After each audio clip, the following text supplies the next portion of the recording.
अगर आपने ट्रेडिंग में सही ट्रेंड पहचान लिया तो आपको प्रॉफिटेबल बनने से कोई नहीं रोक सकता। अगर ट्रेंड सही पकड़ लिया तो प्रॉफिट अपने आप आ जाता है, और अगर ट्रेड उल्टी दिशा में ट्रेड कर लिया तो लॉस तय है, हमेशा लॉस होगा। अब ट्रेंड पहचानने का सबसे आसान और भरोसेमंद तरीका है मूविंग एवरेज। इन्हें हम अपने चार्ट पर लगाएंगे और मार्केट की दिशा तुरंत साफ हो जाएगी।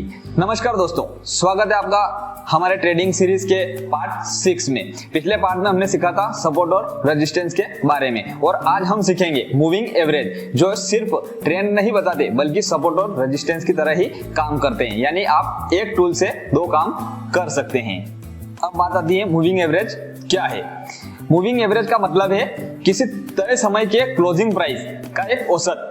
तय समय के क्लोजिंग प्राइस का एक औसत होता है। जैसे 50 SMA पिछले 50 दिनों के क्लोजिंग प्राइस, बंद होने वाला भाव, क्लोजिंग प्राइस मतलब बंद होने वाला भाव, क्लोजिंग प्राइस का एक औसत दिखाता है। ये लाइन प्राइस को स्मूथ करके हमें बड़ी तस्वीर दिखाती है, मार्केट ऊपर जा रहा है या नीचे की ओर जा रहा है। सीधे शब्दों में अगर कहें तो मूविंग एवरेज प्राइस चाल को आसान बनाकर हमें दिखाती है। चलिए हम स्क्रीन पे समझ लेते हैं कि मूविंग एवरेज कैसे काम करता है। पहले हम इंडिकेटर को लगा लेंगे, अपने चार्ट पे इंडिकेटर को पहले यूज कर लेंगे हम।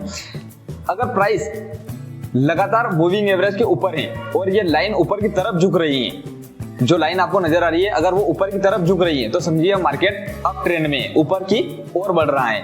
और अगर प्राइस मूविंग एवरेज के नीचे है और लाइन नीचे की तरफ झुक रही है, जो लाइन ऊपर की तो और थी, अगर वो नीचे की तरफ है तो समझ लीजिए डाउन ट्रेंड है, मतलब मार्केट नीचे की ओर जा रहा है। यानी ये लाइन हमें साफ बता देती है कि ट्रेंड किस दिशा में, मार्केट किस दिशा में जाने वाला है। लेकिन टाइम फ्रेम के हिसाब से भी ट्रेंड चेंज हो सकता है। जैसे अगर आपने 15 मिनट का टाइम फ्रेम लिया है तो आपको ट्रेंड 15 मिनट का ही पता चलेगा, और अगर आपने 30 मिनट का टाइम फ्रेम लिया है तो आपको ट्रेंड 30 मिनट का ही पता चलेगा उसमें कि ट्रेंड ऊपर की ओर है या नीचे की ओर है। और 15 मिनट में 15 मिनट का ही पता चलेगा कि 15 मिनट में ट्रेंड ऊपर की ओर जा रहा है या नीचे की ओर है। अब बात करते हैं हम मूविंग एवरेज कितने तरह के होते हैं। तो मूविंग एवरेज दो तरह के होते हैं। एक सिंपल मूविंग एवरेज, इसे हम SMA साधारण औसत, जिसे हम साधारण औसत बोल सकते हैं, सिंपल मूविंग एवरेज। और दूसरा एक्सपोनेंशियल मूविंग एवरेज, EMA या तेज औसत, जो तेजी से काम करता है। SMA थोड़ी धीमी होती है क्योंकि ये सभी दिनों का बराबर औसत लेकर चलती है। जैसे 50 दिन है तो 50 दिनों का औसत लेकर चलेगी, क्योंकि ये धीरे काम इसी वजह से करती है। लेकिन EMA ताजा प्राइस को ज्यादा महत्व देती है, इसलिए ये तेजी से बदलती है, तेजी से ट्रेंड चेंज का बताती है, आपको एक ही दिन का बताती है। जो समय पे फ्रेम चल रही है ना, 15 मिनट या आधा घंटा, उसी का महत्व आपको बताएगी, उसी के हिसाब से आपको ट्रेंड समझाएगी। छोटे समय के ट्रेडर्स EMA का इस्तेमाल ज्यादा करते हैं क्योंकि ये तुरंत ट्रेंड दिखाती है और तुरंत ट्रेंड को पकड़कर समझा सकती हैं। अब देखिए, मूविंग एवरेज सिर्फ ट्रेंड नहीं दिखाती बल्कि सपोर्ट और रेजिस्टेंस की तरह भी काम करता है। जैसे यहाँ आप देख सकते हैं प्राइस EMA तक आता है और फिर वहीं से ऊपर उछल जाता है।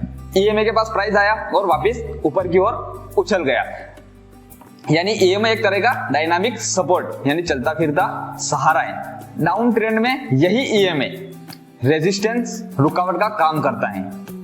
तो यह सिर्फ लाइन नहीं है बल्कि मार्केट के बायर और सेलर की लड़ाई का नतीजा है। कई ट्रेडर्स मूविंग एवरेज क्रॉसओवर का इस्तेमाल एंट्री और एग्जिट के लिए भी करते हैं। मतलब एक छोटी EMA 9 EMA और बड़ी EMA 21 EMA को ऊपर की ओर काट देती है। जो 9 EMA है वो 21 EMA को ऊपर की ओर अगर काट देती है तो वो आपके लिए एक बाई सिग्नल हो सकता है। और अगर उसके विपरीत 9 EMA 21 EMA को नीचे की ओर काट देती है तो वो आपके लिए सेल सिग्नल हो सकता है। वहां आप ट्रेड सेल की ले सकते हो, सेल कर सकते हो। यहाँ आप देख सकते हैं जब प्राइस EMA के ऊपर था तो मार्केट ऊपर की ओर जा रहा था, और जैसे ही प्राइस EMA के नीचे आया तो ट्रेंड चेंज हो गया, ट्रेंड उल्टा हो गया, अब मार्केट नीचे की ओर जा रहा है।